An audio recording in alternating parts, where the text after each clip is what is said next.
I feel like we should stay standing too, because I feel like we should level the playing field. I won't. Okay. Well, I wanted to, but Dan was being a diva. So this is actually the second time that Ryan and I have met. Oh my God. So last night, I was just across from my hotel. I was having dinner at the bar. I was just alone at a bar having a burger and a martini. And I turn around and Dan is coming up to me, and you were just happened to be there. Yep. With your dog. With my dog, who right now, you'll see this later, is dressed like Benoit Blanc from the second. Considering the weather, I would have thought the first one. In any event, Otto, first of all, what a privilege. Where'd you go? Right here. Oh. Sort of my life. It is such a privilege to be introduced by one of the great men of American letters. Yes. And thank you so much for all you've done for authors and for readers. I know that Ryan and I have both benefited greatly from your expertise and your generosity, so thank you. Yeah, absolutely. And beyond that, welcome readers, welcome fans of this up-and-coming director, welcome my mom. And tonight we'll be talking about some of Ryan's literary influences, which is, I think, a rare and exciting opportunity for me and for all of you, because so often a filmmaker, I imagine, is asked about his cinematic influences. What is your relationship to this shop? So I have been coming here for you, and one more time, thank you guys so much for coming out, especially this night. And Dan, thank you for doing this. And Otto, actually the answer to that question is going to be a little bit of a thank you to Otto also, because I've been coming to the shop for years. For years, I've been, when I live in Los Angeles, when I come to New York, I've been staying in Tribeca, and so a trip didn't go by where I wouldn't pop in here. And I have to say, to some extent, I feel like I made the first Knives Out movie to try and become friends with Otto. And after I made it, I would come in the shop and be like, I wonder if they know about my So, and also, and we'll get into it, but I owe actually a great debt to this most recent movie, Wake Up Dead Man, would literally not exist if it weren't for Otto's imprint right here, the American Mystery Classics, which is where I discovered the work of John Dickson Carr, which I think we'll probably get into and talk about. But which, by the way, Dan just gave me as a present this first edition. Wow. Wait, isn't that gorgeous? The I Witch of shoplifted the it. Low Tide. Shoplifted from Otto's office. Yeah, and I showed it. And Otto was looking at it. He goes, "I think that's a British edition." And I said, "Wow, you got a great eye." He goes, "No, just the price is in pence." Can't fool him. Detective, yes. So that is a good place to get into John Dickson Carr. That's our point of ingress. How many of you are familiar with John Dickson Carr? That's more than I would have thought, actually. Yeah. Well, you can leave. So John Dickson Carr is, as many of you know, one of the forgotten legends of the golden age of detective fiction, which is an era spanning roughly the end of the First World War and the beginning of the Second World War. And much has been made over the years, rightly so, of the so-called four queens of crime, who would be Agatha Christie, Niall Marsh, Dorothy Sayers, and Marjorie Allingham. We don't hear too much about too many other writers, including John Dickson Carr. Do you have a theory as to why that is? I don't know why that is. I hope it changes. I hope we keep trying to ramp up the Carressence.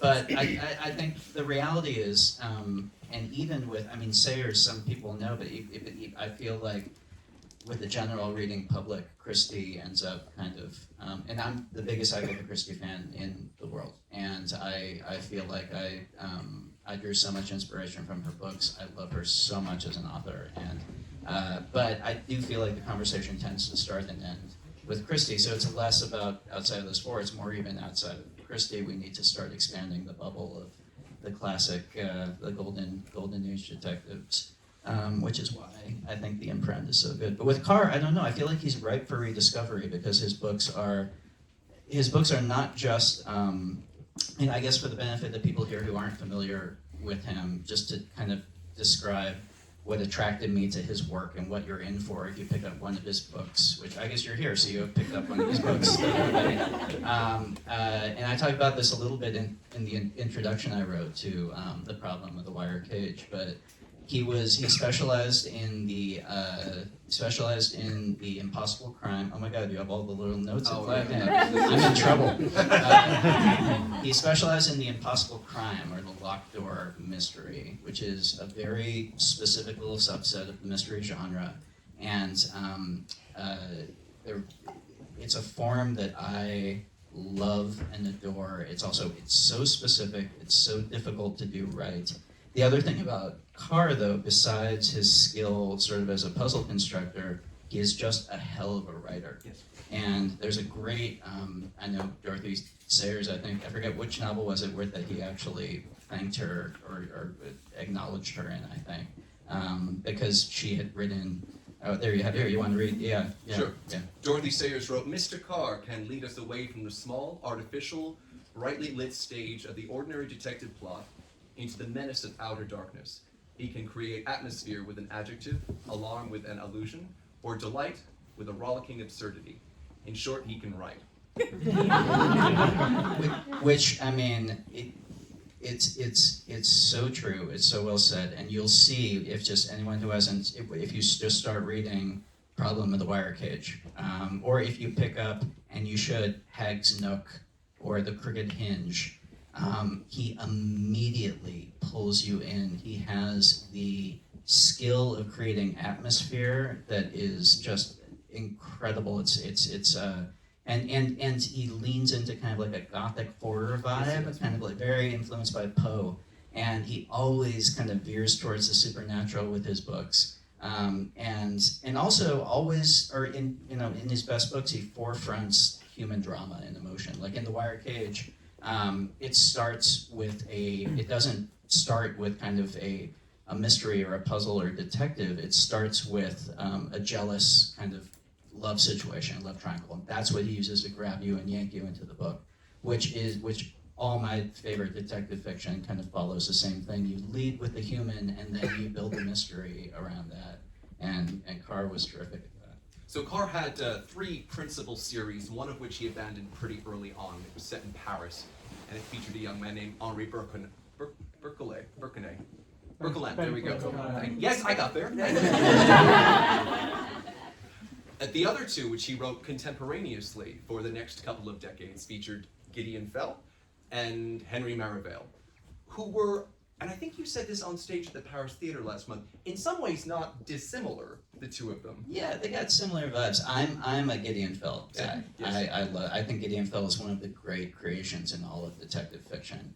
And Gideon Fell, he's a massive man who drinks beer and wears a big, what's it called, a shovel hat. Yeah, and he's based. I also love that that Carr based him on G.K. Chesterton in real life. But was like open about it? Oh, very open about it. Oh, yeah, absolutely, yeah, and did it kind of as a tribute, absolutely. And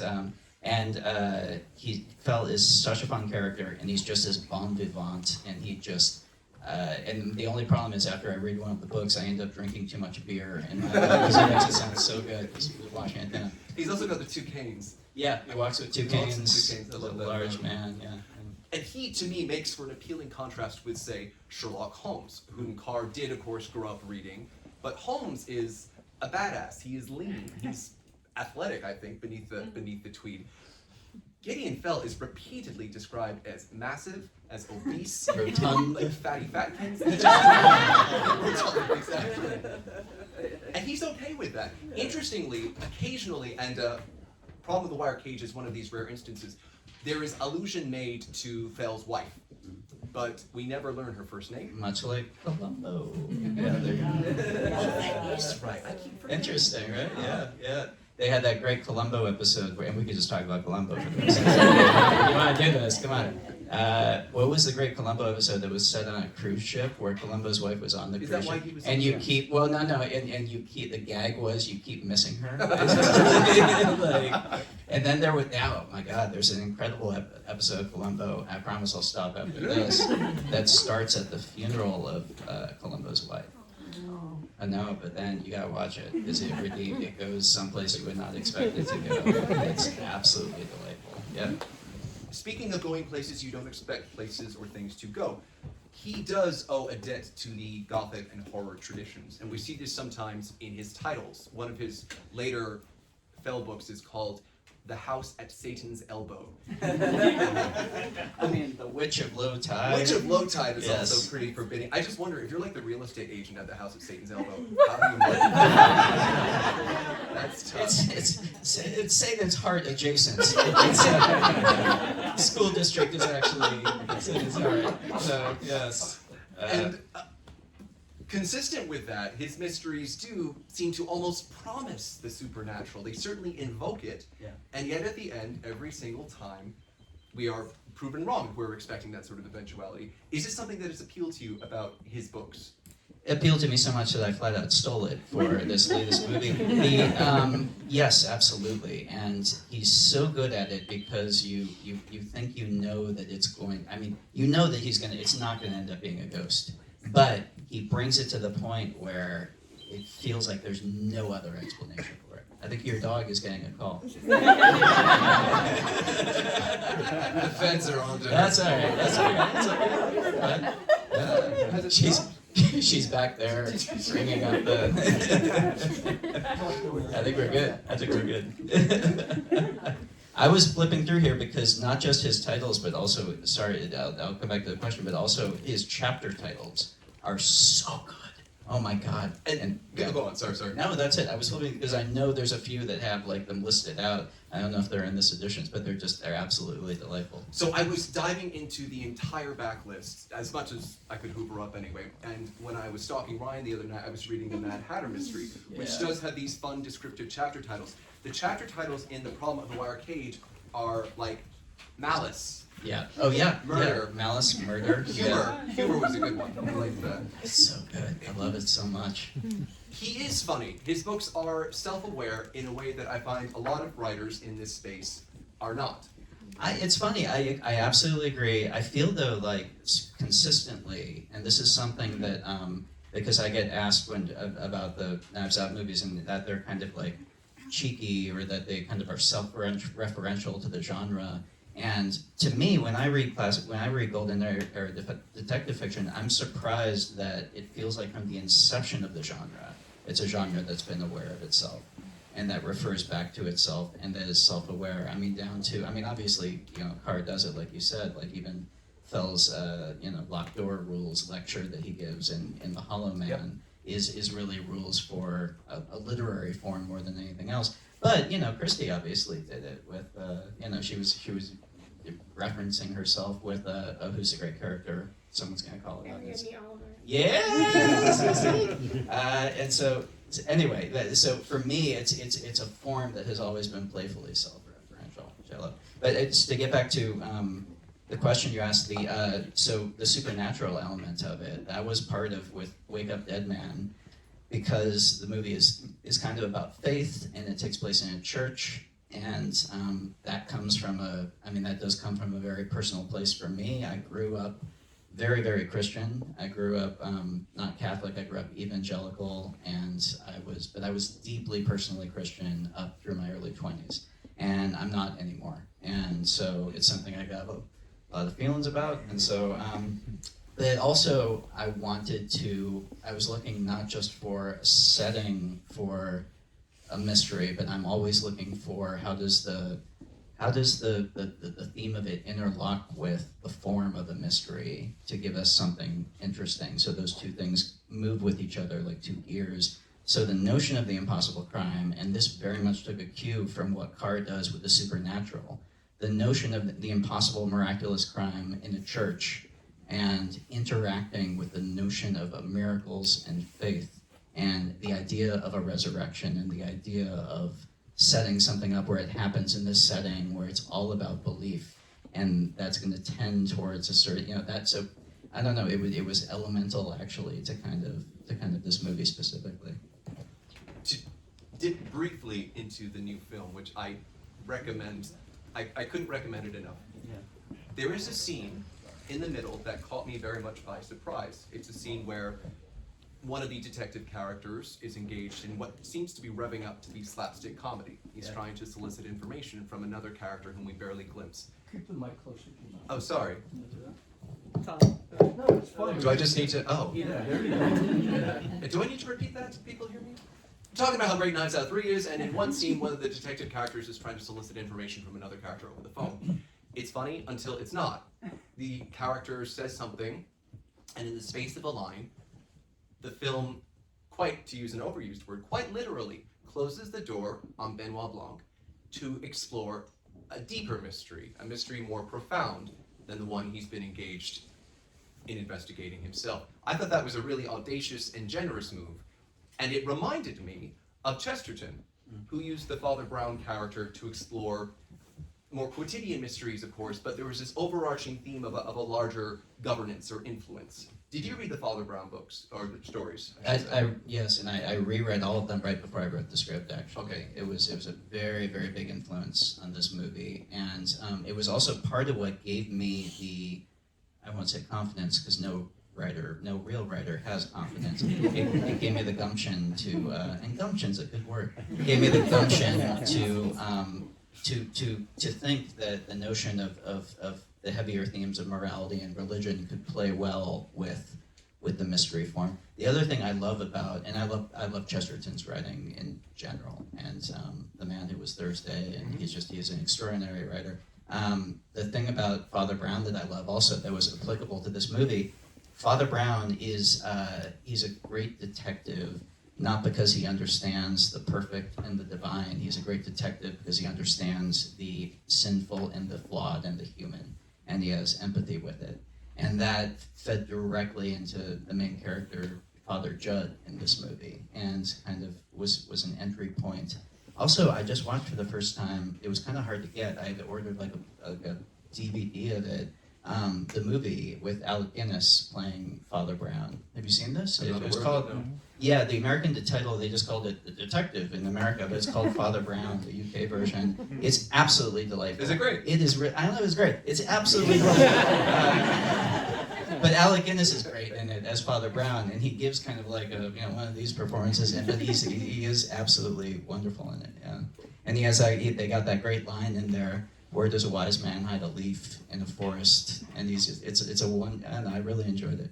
Speaking of British films, in your very gracious and self-effacing introduction to the problem of the wire cage, you talk about Sleuth, which, as many of you know, was a play written by Anthony Shaffer in the early 70s, and then Joseph Mankiewicz adapted it for the screen very successfully in, I think, 73.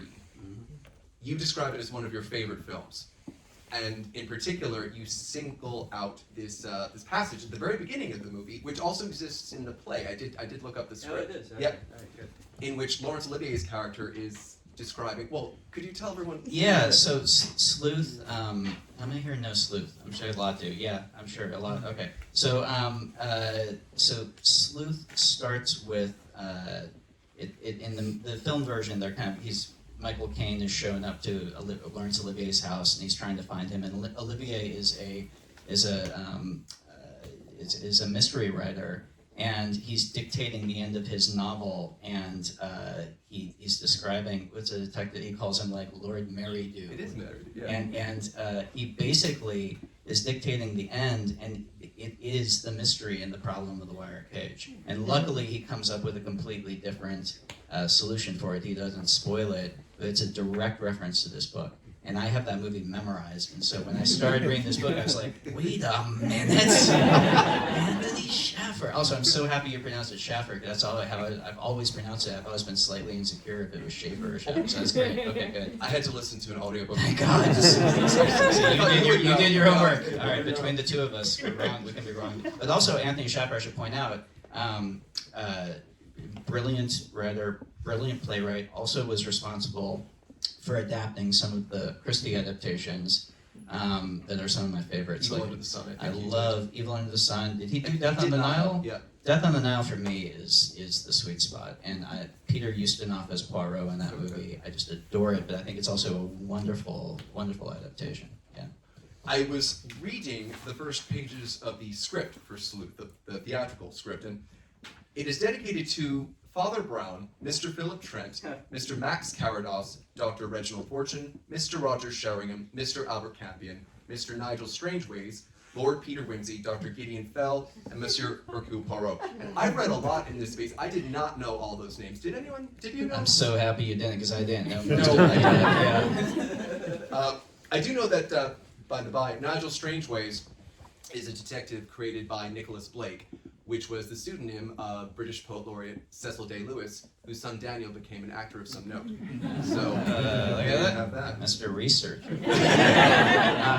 I mean, I will say the other thing that Sleuth does, and just because you mentioned there is that moment in Wake Up Dead Man where the mystery kind of stops to a certain purpose. And the thing that Sleuth does that I think, I would say there are also works in the canon that very much do this. Sleuth in a very textual way conceptually examines the mystery form in a way that plugs into a bigger moral human question. In Sleuth, it's all about class, and it's all about the kind of the war of class between, in a way that is very, very British, in a way that is, I'm not even sure as Americans it fully lands for us, but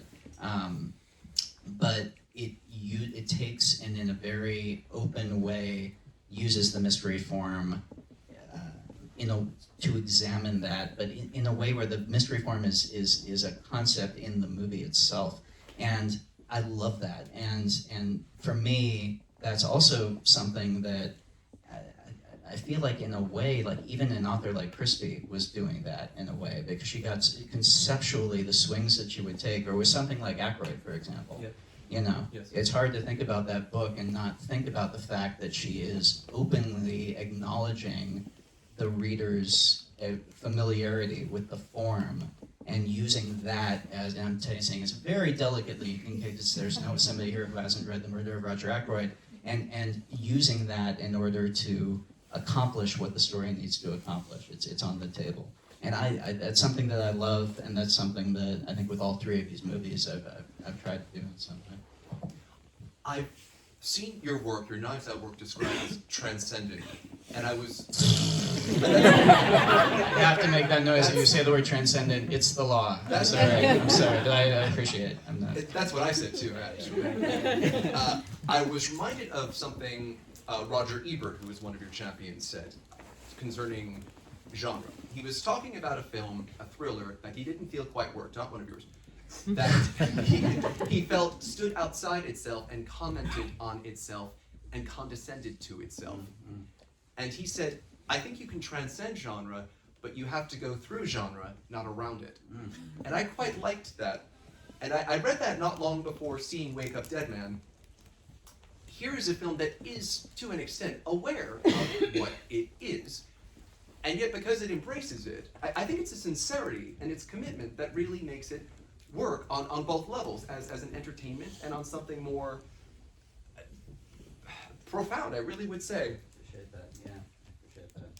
Yeah, that's and I mean that from Ebert, that's really beautifully put. I mean the way that I always put it, and this is in terms of approaching genre, because I think that's something else that I sometimes get asked, not just about these movies, but about other genre films, is the notion of it comes back to questions about like deconstructing genre, or like you said, being outside of it and kind of looking at it. To me, the starting point, I think when you're writing any genre, and especially this form, the starting point needs to be personal, and it needs to, in relation to genre, there are other things going on. There's like themes you're bringing and story ideas and whatever. In relation to genre, it's about identifying a pleasure center for yourself, I think. This is how I start. Mm-hmm. I start identifying a pure pleasure center that a genre or a work in a genre hits for me. Mm-hmm. And sometimes it'll be something I experienced as a child, sometimes it'll be something I discovered relatively recently. But it starts not with a concept, it starts not with an understanding or a theoretical understanding of the genre, it starts with something that just lit your fuse, got you excited, made you lean forward, made you kind of just have that glow that you have when you're sitting with a book or watching a movie. Identifying that, and then taking that and trying to just do that as well as you possibly can, and that being the starting point. and then all the other things of the genre will kind of sprout out from that. But for me, I think maybe that's my way of kind of translating what, the quote, the very eloquent quote you just had from Ebert, translating it into process is always starting with like an emotional, my God, this made me feel a certain way, and then doing that and through your own voice, I guess. Going back to Carr, in your foreword, you wrote something not controversial, but Get me in trouble here.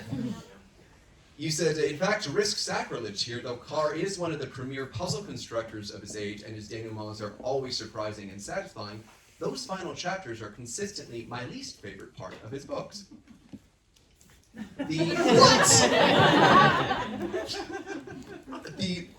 To give you your due, the beating heart of any John Dickson Carr tale is in the delicious terror of the unsolvable, the tactile details of the unexplainable and horrific, and the implication that the monster is just outside your window. I love that. I love that. Well, and I think Carr was aware, and I'm trying to remember. I think there was a point at which Carr actually said this. My eyes keep flitting into Otto anytime I can't remember something. But I think Carr, and somebody called it out actually, who knows better than I do, or else you might know this, that Carr actually called this out because of the form that he worked in, because of the impossible crime, the locked door mystery. Because of that, there is always inevitably, not just in spite of how clever or good the mystery is, but sometimes because of how clever and good it is, it's inevitably going to be a little bit of the effect of revealing how a card trick was done at the end. And that's always going to be a little bit disappointing. And I think Carr was aware of this. And that's why I think in his best work, he creates bigger things that are climaxing at the end of the movie, or he creates characters that are coming to horrific ends, or he creates kind of like, he has Gideon Fell to kind of be the warm center, human center of it. I think he was very aware that he was working in a form that was both incredibly fun and satisfying in a puzzle-solving way, but also something that didn't produce a true emotional climax very often. And but that just meant as a storyteller, he compensated for that in other ways, I think. And it's also something that in trying to make this movie, Wake Up Dead Man, it was great because I think what it makes you do, it makes you just be aware of what the actual muscle is at the end. Remember that you have to put the emphasis on the emotional, and that the reveal is going to hopefully be satisfying for the audience, but it's not going to be the thing that is actually satisfying at the end, and it keeps your eyes on them, I think. I was saying to my mother earlier that I read a lot of Agatha Christie's when I was like 10, as I think people do, and I read a lot of Agatha Christie's again when I was in my early 20s. And then about 15 years ago, when I worked in American publishing, I republished her backlist for 5 years. And while I am still a devotee, the experience did expose to me some of what I would consider, if not, well, maybe her weaknesses. She does not repeat. Now we're talking sacrilege. You're not getting out of here alive. Give me a second. Christie was not a prose stylist. She did not write over many interesting sentences, whereas you cannot but trip over interesting sentences in these books. I loved reading them the first time. I loved reading them the second time so I could appreciate how she tricked me. This is a guy whose books I can read more than 2 times because they are, for me, more involving, more consistently involving on the human level. That applies to Dorothy Sayers, too. And, fuck Christie. Is that I've read And Then There Were None 5 or 6 times. That's a fair point. Speaking of And Then There Were None, though, that is a novel in which she has established a large cast of characters, and she manages them very well, in part by fastening them to a countdown, effectively. And Then There Were None has the structure of a slasher movie. Yeah, it's the original. Yeah, it is, absolutely. With your films, all of which I've rewatched recently, I've noticed that there is a pretty finite cast of characters, as opposed to Christie or George Bellairs, a writer who will just throw characters at you, assign them names, and I don't know if this is his way of getting me to take them seriously or try to misdirect me, but what I quite like about your films and Carr's books is that, well, this is a great example. There are, I think, 5 serious suspects in this book, maybe 5 or 6, and that's about all this brain can handle. When you're writing screenplays or crafting stories, are you thinking, right, I'm only going to give the audience so many characters to keep up with? Well, this is, and it's a good way of talking about the difference between this in literary form and this on the screen. And I think there are big advantages to telling a mystery on the screen, and there are probably even more disadvantages, I think, and things that you have to overcome. And I mean, the advantages obviously are that you're in a visual medium, and like for example, Anthony Schaffer's adaptation of Death on the Nile, the fact that when Poirot is accusing each one of the suspects, we see actually a dramatization of what he's accused of, how they would have done it, and it's so powerful to do those little flashes. It's something that my editor and I, anytime we're in a scene and someone's explaining something, if we have something that's even out of context from another scene, we can cut to hear a dog, see a dog, basically. It's an incredibly powerful way of making it very clear for the audience, and in a way that it can be a little tougher on the page. I'd say the huge, and this gets to your question of character count, the huge thing you're fighting in a film is real estate, lack of real estate. It's just, you're pressed for time, pace, all of it. And so even though I try and limit the number of suspects in my movies, it's the thing that I am fighting most in the writing process, and I still feel like there are probably too many suspects for what you can actually cover in a film. I would say I tend to put my chips down on the dramatic ride of the movie, as opposed to building, because you just don't have time to build incredibly rich slaves. You don't have time really to build up the anyone could have done it thing. And so you have to realize that weakness, and you have to up the form, and you have to kind of lean into the strength, I think. So, which is why I hope the movies are incredibly satisfying. I hope they are surprising, but I think in retrospect, on a second watch, it's very obvious, and maybe even on the first watch, it's like not a massive like, oh my god, I would never have thought it was that person at the end, because it just with the limits of the form, it's tough for it to be that. Yeah. When you mentioned Hagsnook earlier, which is the first John Dickson Carr mystery and one of my favorites, and the next one, which you caught me reading, was the Mad Hatter mystery, his second. In those 2 books, he's not quite a Watson figure, is he, Tad Rample? Because he doesn't actually Do anything. I mean, Watson doesn't always contribute over much. Yeah. But Fell does have Hadley, who's sort of his Watson. Yeah. And I can't remember if it was Agatha Christie who said the hero's sidekick, the detective's sidekick, should always be slightly less intelligent than the average reader. Which is a bit condescending, but probably effective. But after those first 2 books, Carr chucks Ted Rampole aside. In fact, the only other time he's mentioned is much later in the series, and someone refers to him as Ted Rampole. So I don't think Carr even remembered his name. In your films, you've got a series hero, obviously, but you've got a sidekick character who I think in each film actually probably has at least as much screen time as he does. Are you, when you read your favorite literary series, do you feel like there's an appropriate balance between the hero and the sidekick? Do you ever wish, oh, I wish this ratio were different, I want more of? Well, I mean, sometimes book to book. I would say though, and this again, in terms of the film form. But I also I think that the great authors do this occasionally as well. I think the detective in a good mystery story is never the protagonist. Protagonist in terms of dramatic construction.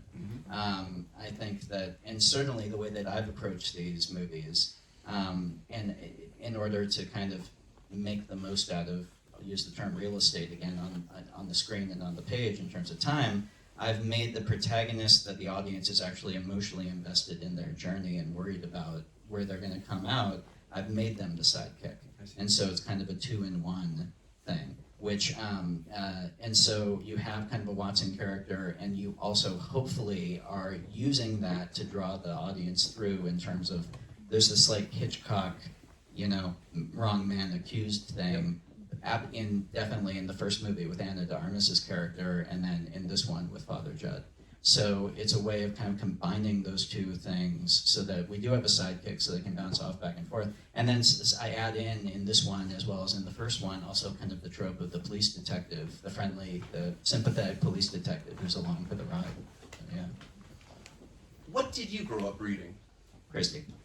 Grew up reading Christie. And I think the first book that I picked up, weirdly, was Curtain. Yeah, it was very strange. I know. I was like, what? Curtain? I love Curtain. I love it. It is right, Curtain. Yeah, I love it. Okay, so Curtain is, it's a fascinating book. The reason it's weird, for those of you who don't know it, it was Poirot's last case. And it wasn't the last book Christie wrote. She wrote it kind of 30 years before she died, and basically put it in a safe with instructions that it was to be published posthumously.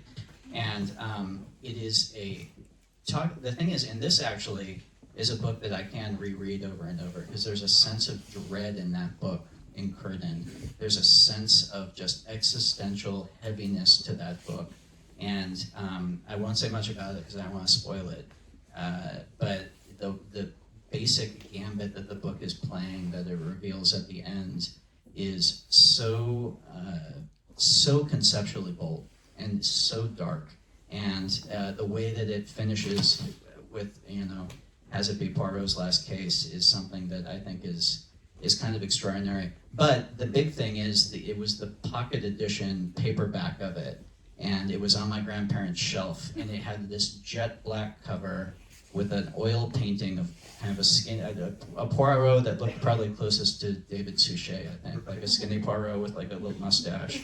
And it had that font Curtain, which if you look at the font we do Knives Out in, I just stole it from the Curtain paperback. It's a direct lift. And I just saw that cover and I was just like, this is the creepiest thing I've ever seen. I was just drawn to it like a moth to a flame. And that started my journey. And then all through grade school and then into junior high, even into high school, I was just devouring Christie. Yeah. I was really thrilled when watching Wake Up Dead Man to see John Dickson Carr get what I assume would be a fleeting cameo. And then there is a scene in which they actually sit down and talk about the guy at length.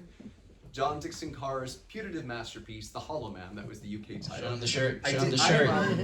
Look at this. Because I'm a fan, I visited customink.com. I don't have the text for this. I quoted my. I forget what it says. Something I love it, because, said Dr. Fell, we're in a detective story and we don't fool the reader by pretending we're not. That's it. That's all.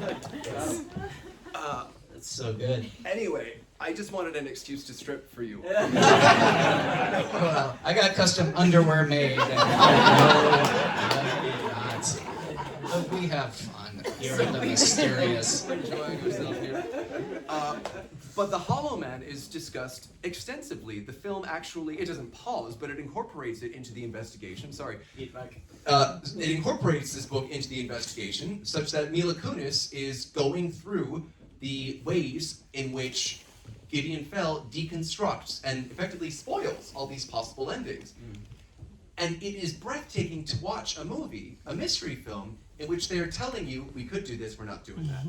And you think, my God, how good is your solution that you can burn all these? It's very good. But that chapter 17 from The Hollow Man is celebrated. Is this something that you were, had you read this chapter before the first Knives Out? I had not, and this gets back to Otto. This is the other thing about, and why I love this series so much, and why the golden age of detective fiction is so exciting. I feel like there is so much to discover, and there's even if you think you've read it all, which I certainly don't, the fact that it was only a few years ago, and it was through picking up a book in here, but through picking up this edition right here, which one was it? Of The Crooked Hinge, I think was the first one I picked up, that I discovered this author that was going to have this profound effect on me. And so that's, to me, is incredibly exciting, that you can land on something that still hits you like a thunderbolt when you feel like you've been reading that genre your whole life. But I kept that chapter that you're talking about, the locked door lecture, I kept it open on my computer during the entire writing of the book. And I very much, you'll see I very much cheat. I think there are like 17 points he goes through, and I say there are like 4 or something. It's a movie. It's a movie magic. But it's extraordinary because exactly what you described, the reader is thinking the same thing as Carr is doing, as Gideon Fell is listing all these things. It's like you're just opening the book and saying, yeah, it could be any of these. No, it's not. It's Gideon. And so, yeah, that's extraordinary. When you were growing up reading Agatha Christie, was it a source of comfort for you or frustration or other that Poirot does not develop much over the course of the series? I found that incredibly comforting. Yeah. And this actually connects back to, I don't know, it connects back to Columbo, and it connects back to the TV mysteries that I grew up watching. I love the fact, and that's why I made, like in the show that I made, Poker Face, the notion of,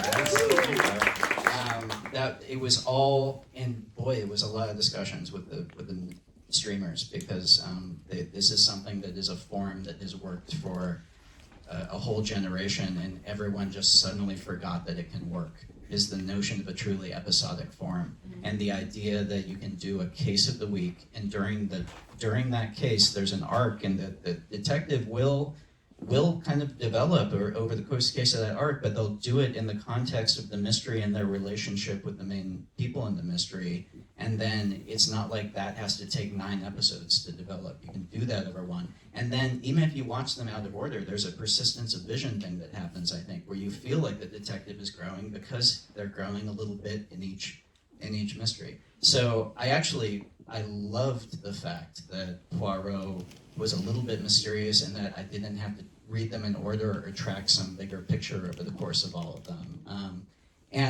And I try and do the same thing with Blanc. That's the other question that I always am slightly confused that I get asked, like on movie junkets, is the notion of Blanc's backstory, or kind of if there will ever be a prequel, like examining Blanc's, and I'm like, I can not imagine anything more boring. To me, what makes a great detective a great character is that they're a detective, and that you learn about them through their process. And you learn about them through how they solve the crime, and through their relationships with the people that they're solving the crime with, and things. And so for me, that's where it's at. And I think that's being classically established by writers like Dorothy Sayers. We see Peter Wimsey mature a bit, I guess, over the course of his 11 novels. He gets married in the last one, but he's always the same character. Yeah. Or Marjorie Allingham's Albert Campion, who was initially conceived as a parody of Peter Wimsey. She starts to take him a bit more seriously, but he's the same person. Yeah. Poirot doesn't change at all, really. Fell does not change too much. He changes a bit. Yeah, a little bit. And I don't know, Poirot, I guess you're right. I guess he doesn't really change at all. In Curtin, he has a little In Curtin, he bit no, of yeah, a there's- change. yeah, there's Yeah, change. but yeah, I think you're right. Yeah, I don't know. It's interesting. It's never bothered me. But then I'm not a Christie hater like you. Oh, come on. I did it to myself. I'm just checking the time because I want you to. I got it, don't worry. I want to advise people to start thinking of questions. Oh yeah, we can open it up. but Yeah, not, you not want to? just yet. Oh, I just want to see. okay. Quarter to. Okay, in Okay. about 5 minutes. Okay. If that's okay by you. Whatever, man. Great. You're steering the ship. So, why do you suppose there have not been many John Dickson Carr film adaptations? This is kind of like you remember when the South Park guys made Team America, Yes. and somebody asked them, "Why do you think there aren't more puppet movies made?" And I think Trey said, "Because if I ever have to make another puppet movie, I will shoot myself in the face." After writing a locked door mystery, I have such a profound respect for Carr, I can't even tell you. It is very, very hard to pick. Well, and it's difficult to pull. I was actually talking with Otto just before, about we were talking about the difficulties in terms of the translating into a visual medium with film. Yes. And in some way there are some advantages, because the locked door mystery is kind of a take it all in one gulp puzzle, and that can be clearly communicated visually in a way that can't be on the page. On the other hand, though, it just requires a level of intricacy. It just does. That is really hard to not make it feel laborious when you're trying to keep the movie moving, Because a movie whereas a book a book to some extent can kind of go into crossword puzzle territory. Yes. A movie always has to be a roller coaster, and so and that's very tough when you have the intricacies of it. That having been said, it's doable, and I think it's.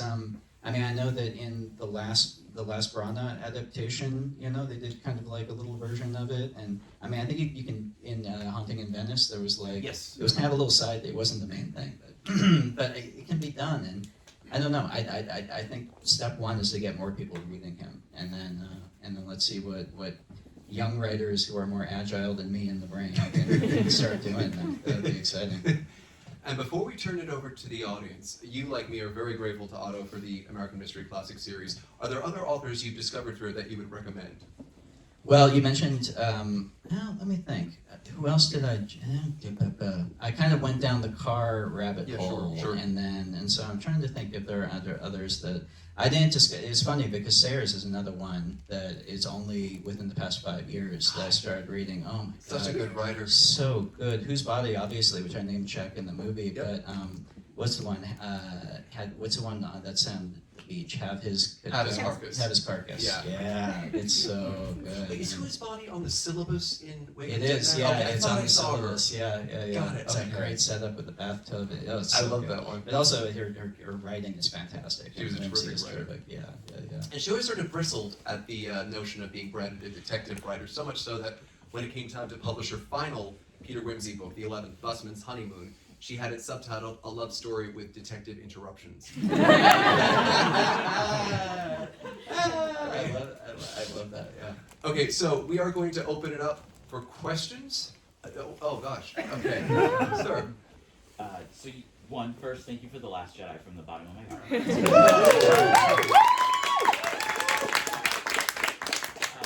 spoke about episodic television. One that is particularly self-referential is Murder, She Wrote. You got the extreme chance to work probably with one of the last roles that Dame Angela Lansbury ever worked on. What was that experience? And if you have a favorite episode of Murder, She Wrote, please share. Oh my god. Okay, so I got to go over to Angela Lansbury's house just with my laptop computer, and it was just me and her and just like her assistant and like I think one other person, and she was so lovely. She came out and we picked a room to do it in, and I set up my laptop and just filmed her with my laptop because she's on a Zoom call, and God bless her, the scene is one where she's playing a video game.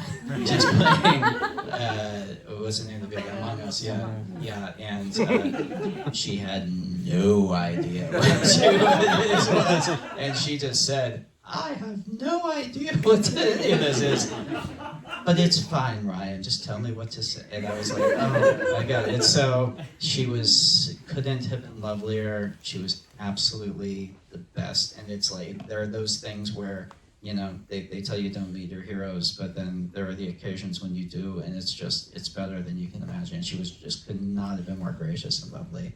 And between that and Stephen Sondheim was on that same Zoom call in the movie, and so and that was just me and him. I got to just Zoom with him and record our Zoom, and that was filming the scene. And I can die a happy man. Favorite Murder, She Wrote? I don't know. What is the one where they're on the bus, where they're taking the bus? Murder Takes the Bus. Murder Takes the Bus. That's an appropriate title. I find that one kind of delightful because it has almost like feels like an old Twilight Zone episode almost, in sort of like the country road. But I can tell we have an expert here. What's your favorite? It's myself and my sister-in-law are huge fans. Yes. I am a big early season fan, and I like Sticks and Stones, where it's like the local realtor, and there's like a whole scam to basically get land to build condos. Okay. And Don't spoil it because I'll watch it. Sticks and Stones. It's on the assignment list. Yeah. Thank you. Did you have a question? Oh, you're the one person who didn't have a question. Sorry. Yes. I really enjoyed the movie. I saw it on Sunday, and thanks. I have this tendency to watch and be like, oh, he got that thing from this Sherlock Holmes story, or oh, he got this thing from this Dorothy L. Sayers story. And I have no idea if I'm right. I don't really care. I just have fun with it. But I'm curious to know whether when you're constructing a plot, you will have particular plot elements be direct allusions to something that you read, like a tribute to that author that you incorporate, like a plot detail or a twist from their work. Yeah, absolutely. And I try and be big and obvious about it so that There's because one that was very, very obvious. Well, I was curious about the other one. there's the Roger Ackroyd one. Yes. Is that the one you're talking about? Yes. Which is like a big, big obvious one. Yeah. And the thing is, though, I'm sure there are a dozen others that are probably from books I haven't read that more better read people than myself will pick out and like see because. Yeah, but what was the other one? I'm curious. Oh, so there was a different Sherlock Holmes, which was from the very ending, and then there was Dorothy L. Sayers, which is also from The Solution. Okay. I don't know if you haven't read her short story collection, then you got it from somewhere Oh, else. I haven't. No, So no. then you All got right. it from somewhere else, and she did Okay. one bit first. Independent dimension. But I'll take it. Yeah, I'll be It's on that great. wavelength. That's awesome. Oh, yeah. So I've noticed that for the first two movies, you managed to dodge the problem of people having cameras on them all the time. Yeah. And then in this movie, you really kind of make it a central point in moving forward the plot. Like, how did you kind of decide in this movie I'm going to feature this and kind of how to work around making a locked room mystery where people have cameras? Yeah, I mean, technology in general is kind of like, but for me personally, my take on it is, I never dodge or see technology as modern technology as an impediment to this genre. I actually, and I think, I mean, in Christie's work, just even the way telephones worked and party lines and constantly using that to, or in Ackroyd with, there's a certain piece of technology that plays a, or in Columbo episodes, they're always using the latest gizmos, like the reel-to-reel answering machines and what have you. I feel like the best authors were always using the most current technology and seeing it as an opportunity to create alibis and to dispel, okay, it couldn't have been this or that. So in this one, yeah, there's a kind of a terrible kind of media influencer who's in the audience and he's filming the whole thing with his cell phone and with his obnoxious influencer cell phone, right? And then we use that though to show kind of how the thing couldn't have been done. So yeah, I see it as an opportunity. Yeah. Yeah, in the back. I know you wrote Brick as a novella. Oh, Have yeah. you ever Yeah. thought of writing Benoit Blanc novels or Benoit Blanc short stories? Yeah, I would love to. I mean, but I'm a really slow writer, and so every time I sit down to write, I'm like, but I should write a movie. Someday though, I would love to. Yeah. Sorry. Yes, you. Hi guys.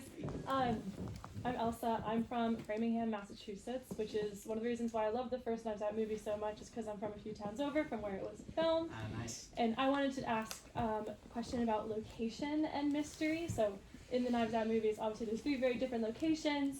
They impact the plots in different ways. And what I was going to ask is, do the mysteries inform the locations, or do the locations inform the mysteries? Yeah. And where would you like to put them next? Yeah, I mean, location has to do with a couple of things in my mind, the way I approach it. First of all, it has to do with tone. So that very much informs especially in a movie, thinking visually, with Glass Onion being all aquas and golds, and the first one being autumn colors in New England. And the other thing that is with location, I mean, as anyone here who does mysteries knows, the first thing you're looking for is how to isolate the incident.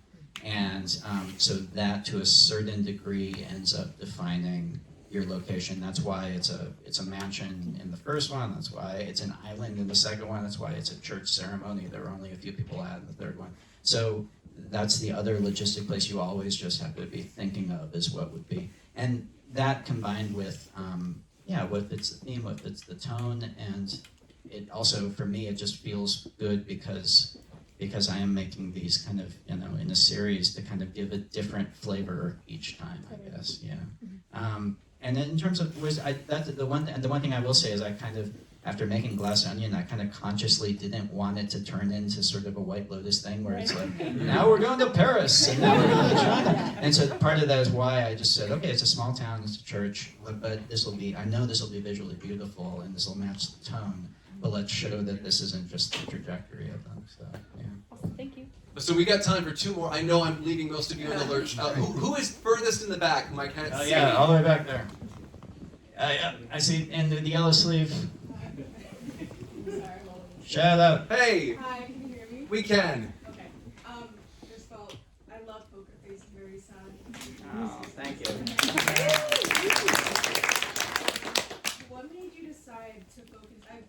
Wake Up Dead Man in Paris Theater. It was excellent the first day I was there.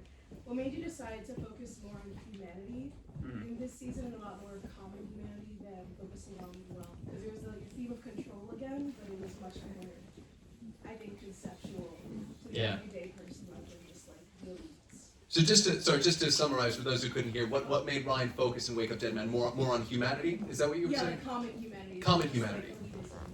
Got it. Okay. I mean, I think it's a great question. I think for me, it's because of starting with the church, starting with faith, and starting with something that for me was I had those personal roots in, and that meant coming in. That also means that growing up in the church, even if now I have lots of things that I can criticize about it and about my time in it, there are also lots of great things. And one thing I remember was the feeling of being a Christian and seeing representations in the media of Christians that just felt kind of like easy, kind of cynical dings, I guess. And so for me, even if I was going to be coming at it and really having a multifaceted conversation and not just tiptoeing around and trying to not offend anyone, I also wanted to come at it from a basic place of human empathy. And I wanted to, not just with the main characters, but with all of the suspects, even the most terrible ones, I wanted to start writing each of them from a place of empathy so that I would avoid that. And I think that it was a good place to start. And it's probably a good way to start writing any mystery, I would think. Yeah. On a question, Victor. Yeah, Ryan, it's so great to hear you talk. It's amazing to be here. I want to know, so detective stories can get a little boring sometimes and get struggle with pacing, because you have the high point of the murder, and then you can lose yourself in the facts and revisiting the murder and all that. What do you do to make your stories, because I feel like they're always fast and exciting, you're always with them, and I think it's humanity, humor. What else do you use? What are the strategies to make it the ball always go high? Yeah, that's a great question. It's kind of the starting question for when I made the first movie. It was, and this was actually the genre wonk, bigger conceptual thing I had in my head when I was going to make a mystery movie, was exactly what you described, and loving the genre, but in especially film form, kind of fundamentally agreeing with Hitchcock. That it does have this basic weakness that it is a genre that can sometimes lean on surprise versus suspense. And so that's why Knives Out is structured the way it is, where started as a traditional whodunit, and then do kind of a feint of a reveal where we essentially turn it into a how catch 'em. And really, in my mind, we turned into a Hitchcock thriller in the middle, where it's, oh my God, we love this character of Marta, how is she gonna not get caught?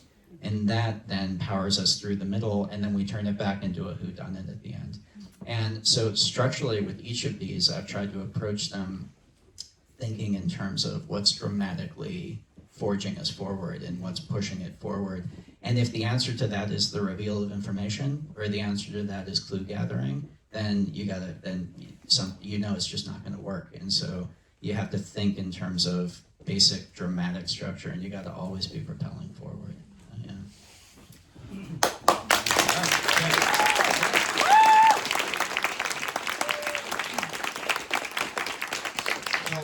Our time is up. As you all know, I think we could have gone for 2 more hours. It's great.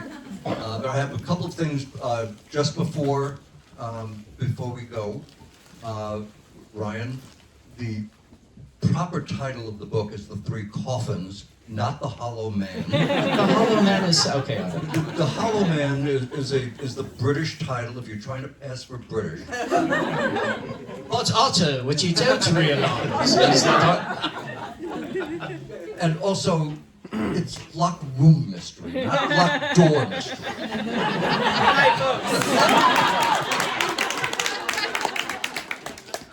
But mostly, I want to thank you all for coming tonight, and obviously thank Dan and Ryan for an absolutely wonderful